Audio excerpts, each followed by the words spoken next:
हज़रत इब्न सरीन रहमतुल्लाह अलैह फरमाते हैं कि अगर कोई शख्स ख्वाब में देखे कि उसको जोड़ों का दर्द है तो इस बात की ताबीर है कि उसके कब्ज़े से माल जाएगा। और अगर कोई शख्स देखता है कि उसके सर में दर्द है तो इस बात की ताबीर है कि वो तौबा करे और सदका दे।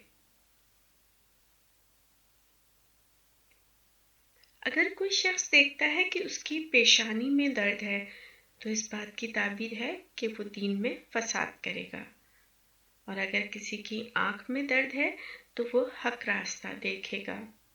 और अगर कोई शख्स देखता है कि उसके कांधे में दर्द है तो इस बात की ताबीर है कि वो बुरी बात सुनेगा। अगर कोई शख्स अपनी ज़बान कटी हुई देखे तो इस बात की ताबीर है कि वो अपनी इस्लाह करेगा। और अगर कोई शख्स देखता है कि उसके तालू में दर्द है और तालू सूजा हुआ है तो इस बात की ताबीर है कि वो हक बात से मुनकर होगा। और अगर कोई शख्स देखे कि उसके मुंह में दर्द है तो इस बात पर दलील है कि उसे गम मिलेगा।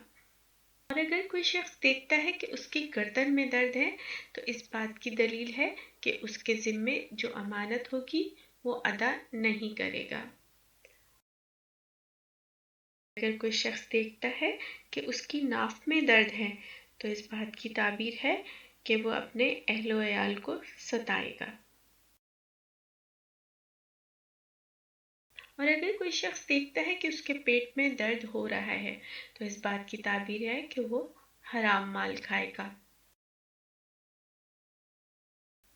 और अगर कोई शख्स देखता है कि उसके जिगर में दर्द है तो इस बात की दलील है कि वो अपने बेटे पर मेहरबान होगा।